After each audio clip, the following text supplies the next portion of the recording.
Fatiyaan amma boo'ichaan beekamte waan ta'eef yoon boo'in isin amma yoon boo'in anaan ta'uu etti isin amma yoon boo'nyee unaan ta'uu namaa wal bartee jirti si garee atis akkasii wal bartee namni gana yoon boo'nye bakka namni si laalu si galee akkas hin ta'in.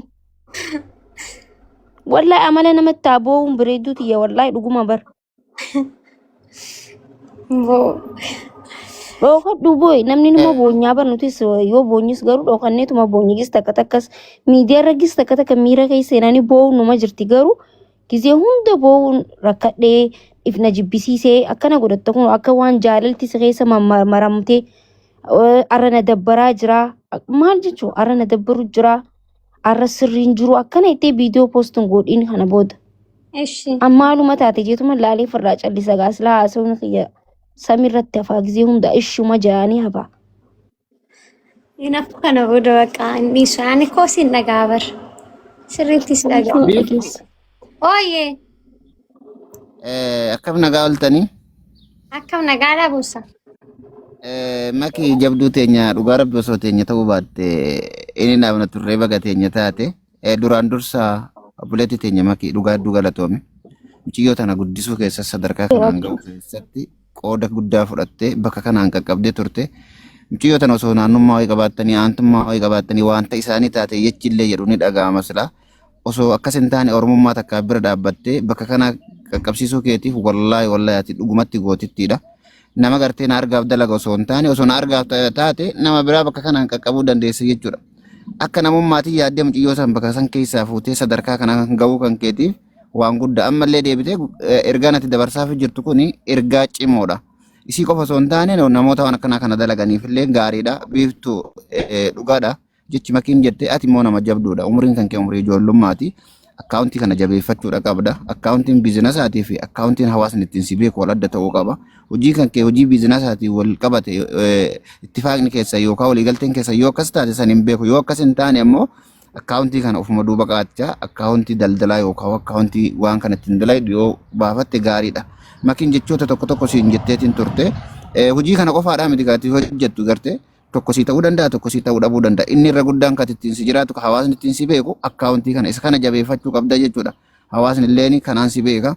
Kanaafuu ergaa isin jette kana fudhadhu makiin qaamaan xiqqoo taatus sammuun isii nama guddaadha. Kaleessas jabummaa isii garsiisuun osoo isin tuqamiin osoo sharafni isiin bu'iin bakka kanaan of qabuun isii bakka kanaan of ga'uun waan akka gaariitti yaadduu fi isii fakkaattee waan isin jettu fudhadhu mucaa dubartiiti.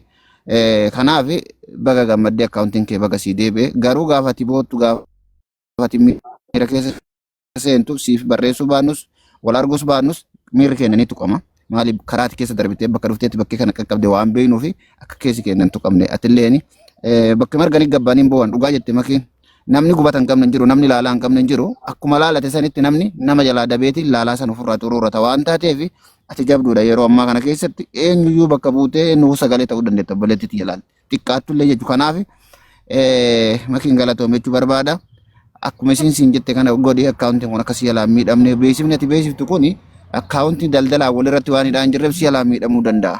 Tarii abbaan biizinasaas nama uffachuu danda'a. No osoo akkas hin taane nuti sillee barbaanne akkaawuntii kee kanallee barbaanna. Siin jechuu barbaadame akkuma makiin jette kana wada akkaawuntii kee fudhii asirra kaa'ee yoo san osoo asirra keette akkuma tokko sii taa'u seentee beeksisuu dandeessa jechuudha.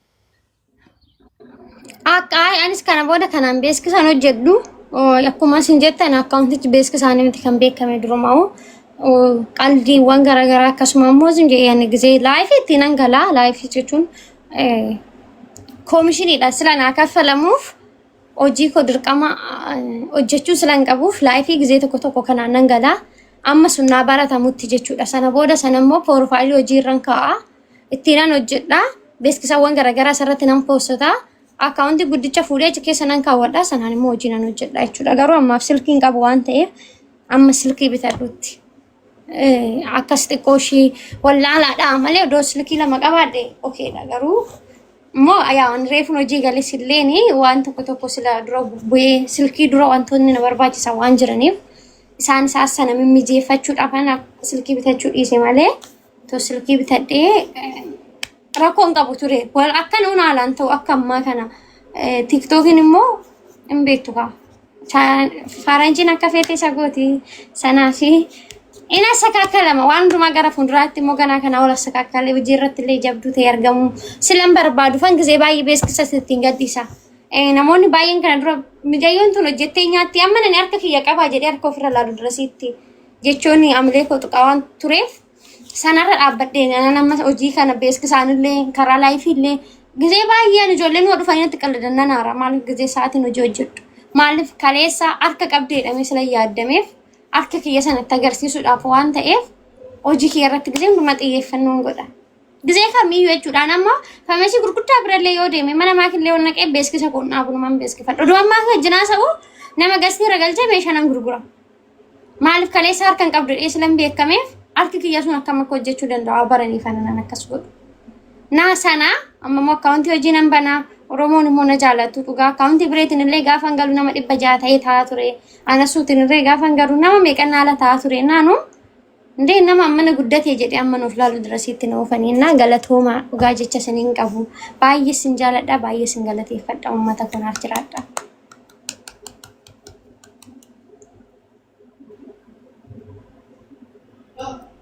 Nah, kasih warna dubbachuu artis itu fa'aa bagana gaanus okay.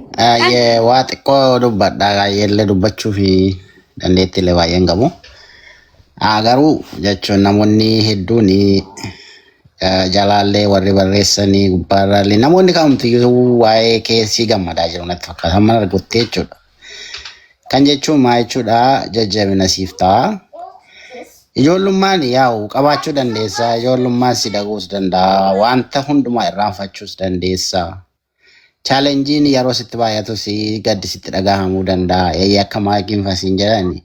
Fakkeenyaaf namni kamtu gammadeen jiraatu beektaa hundumtiyyuu ni gadda ni qaba. Gaddasaa garuu duuba irratti kaayata gara miidiyaatti gaafa dhufu immoo gara biraatiin dhufa. Wanta si gaddisiisu wanta si dhiphisiisu yoo tokko tokko boo'icha soo ta'ee gara miidiyaatti hin fidiini maaliif gaarii siif hin ta'u bareedaas miti waan ta'eef jechuudha. Rakkoo kee duumarra kaayadhu waaqayyo ni arga namoonni si beekan immoo ni beeku jechuun dhugaa maaliif ansi baree amma miti yeroo dheeraadha. Haala si barees beektaa haala aniif ati gidduu keenya tures ni beektaa garuu ani sana hunda follow gochaa hin jiru maaliif karaan inni ilaaleef karaatti ilaalte gargaaridha. Kanaafuu jabduudha jabaadhu isa kaan rakkinaaf harka hin kenniini umuriidhaanii daa'ima ganaas fuuldura kee hedduu dheeraatu jira beektaa. Tiktookiin kun yerootu fide malee teekinooloojiin tiktookii kana caalu immoo boruu dhufuu danda'a. Har'a tiktookiin jireenya keenya har'aas miti isa boruus miti. Yeroo har'aaf itti fayyadamuu dandeenya iyyee gaafa waa tokko nama fakkeenya akkaawuntii koo namni hin beekne hin jiru. Ani biizinasiitiin hojjedhu hin jiru. Garuu akkaawuntiin sun gaafa haakii ta'ee dhuguma gadda guddaa natti dhaga'amee jira. Haa ta'u garuu akkaawuntii sun duubatti akkaawuntiin biraa akka jiru jireenyi biraa akka jiru ni beeka. Kanaaf ati maallaa akkaawuntii riizervii ta'e qabaadhu. Rakkinni bilbilaas rakkachisuu danda'a. Bilbiluma kee kanarratti akkaawuntii 2-3 yoo banatte yeroo isa sana si barbaaddu namoonni si beeku akkasuma akkaawuntii xiqqoodhaan as baatee viidiyoo maaniyyuu. Guyyaa tokko yoo dubbatte akkaawuntiin sun si guddachaa deema. Dabalata siif ta'a jechuudha. Nama akkaawuntii kana gaafa inni sun haaki ta'e akkaawuntiin kun foloo inni nama 200 moo 300 waan akkasii qabdutu jira ture. Amma garuu 4,000 wayii ga'e raanatu foloo hin taasisu namnis foloo nan godhuu himan. Kanaaf jabaadhu yaa ijoollonni Oromoon si jaalatu. Namni rakkanne immoo hin jiru. Rakkina immoo chaalenjii ma godhanii keessa darbu. Ijoollummaan si daguu danda'a. Ijoollummaa sanaaf namni siin jedhu irraanfachuu dandeessa. Garuu namoonni jajjaboon si bira jiru. Amma fakkeenyaaf sooreen dhugaa fakkeenya hunda keenyaati. Ani sooretti anan bare tureera. Baay'ee nama jabduudha. Gorsa ishii fudhadhu. Naannoo tokko jirtan natti fakkaata. Qaamaan illee arguu dandeessa. Warreen akkas akkasii si bukkee jiran kana isaan irraa oolmaa isaanii bultii isaanii haala isaanii isaan irraa ilaalaa waan jirtu atis illee guddachuu ni dandeessa. Rakkina har'aaf harka hin kenniini. Wanta uumamee gaariitti fudhuuti irraa deebiteetta baga gammaddee ni oolmaa si ooleesi oolmaa naa galatoomu. Kanaaf jabaadhu siin jedha hundumti keessanii galatoomaa jechuun karaa ma dandeessanii namni maallaqa qofaan miti yaa uummata yaadaan wanta qabuun nama sappoortii yoo godhe namni sun ittiin jabaata. Inni maallaqa qabu maallaqaan sappoortii si godha. Inni yaada qabu yaada isaatiin inni humna qabu humna isaatiin. akkuma dandeessutti maal jedhu yoo dandeesse fiigii yoo dadhabdee suksukii yoo dadhabdee daa'imii garuu waan barbaade haa ta'u deemsan dhaabiini jedhu miti. Kanaafuu jawaadhu siin jedhaa hundumti keessan galatoomaayii. Akkaawuntii yoo rakkina qabaatti dhugaan akkaawuntii xiqqoo wayiin qaba hankuma 2 qabdu isa sii kenna guddifachuu dandeessa. Kaleessa banee 10,000 galeera bal kaleessan banadheeyyuu har'a 10,000 galchaniiru. Ayya akkas taanaan bareeda galatoomaa taphadhaa warri kaanis yaadama keessan yaada jajjabinaa kennaa fi namni hundumtiyyuu yaada garaagaraa ni qaba. Qalboo galatoof dhugaa rabbi qalbeessa. Dhugaa qalboodhanii xiqqisee wayii waan ta'e xiqqoo tokko irratti wal mufannee turre yaa hojjechoonni achitti fayyadamee bargxiidhaan gaariin turre anillee akkuma sana amma badii koo beekee gisee baay'ee manoota ijoollee gastii irra galee jirulleen deemee gaafadhee dhiifama gaafachuu silan barbaadeef dhiifama gaafadhee ture maaliif hojjechoonni guyyaa wayii mana geemii tokko odoo taphannu yaa an taphachiisaa ture isa sila ta'eef qixaatiin mucaan naqaxxee gaarii waan naan dhufneefu giftaralleen mucaallee walumatti qabee arrabsee giftarri immoo qalboo ture. Naa sanaafuu qalboo koo aniif qalboon dhugaa dubbannoo ta'e kooyinii 100 naa kenneen beeku qalboon gilsiin baasoo ta'e garuu leebiliin inni qabu leebilii 30 wayi ture anamma jalaa badeesuun kun hundumtuu ijoollee keenya baay'ee jajjabeessa gisee kamiyyuu galma ijoollee keenyatirraa geemii qabanirraa gargaarsa qabanirraa inafu anaanaa godhu dirqama irra hin jiru. Senegalee yoo nama kofalchiisu dhuguma sila ijoollee sappoorti godhuufu ani gisee hundumaa nama ijoollee sappoorti godhu. Sabboonatu lamaallee akkasii ana dhugaa rabbi dhufee ana tokko isaan taphachiisan garuu ijoollee keenya baay'ee sila sappoorti godhaniif nama keenya sappoorti godhu immoo gisee kamiyyuu nan jaaladha. Nama ijoollee keenya dhaabbatuuf gisee kamuu nan jaaladha. Maaliif gammachuun akka nani hoggaa namni dhufee waan haa godhe gammadu sana silaa namni sun gammaduufu baay'ee dasna'eedha. Atillee nuuf jiraadhu qalboo koo dhugaa rabbi baay'ee si jaaladha baay'ee si kabajaa kuma kana gaafa namni shawaammate akkasumatti dhaqe irratti argamee fi waan sana sigalee waan na gammachiisu keessaa nama bira dhaabbatu homiyyuu manitti gammadaan sooreen illeen oolman illeen namoonni sirra jiran kun araarsan illeen namni sirra jiran kun dhugaan dubbadha waan ta'e hundi isaanii karaa deeggarsaatirraan kan wal barre karaa deeggarsaatirraan bilsii baasee dubbadha ta'e gorsaanis haa dhufanii waan qabaniinis nama sana sappoorti gochuu haa dhufanii. Gisee baay'ee namni nani onnee irraa jaaladhu geetaa misikiriin nama deeggarsa irratti argina nani jaaladhu. Maaliif rakkinni akkam akka ta'e silan beekuuf. Rakkinni akkamitti akka nama qoroggaa immoo namni tokko dhaqee gorsumaan bira dhaabbatu namni sun akkam akka gammadu silan beekuuf namni gisee baay'ee namaaf gaarii godhu nan jaaladha. Aartisti Tufaalleen hundi isaanii warras keessa jiran kana dhugaa. Naa hundi keessanuu galatoomaa gorsa keessan immoo naaf fudhadhaa. Maaliif ani amantaa hawaasaati waan ta'eef waan hawaasni na koon an jedhe bira waan darbullee hin jiru darbullee hin barbaadu sila ta'eef. Akkasii qalboo koo garaadha naaraafni na fakkaata. Maali jalqabumayyuu wanta akkasii keessatti hin jiru jechuun yaa uffisutti dhiphate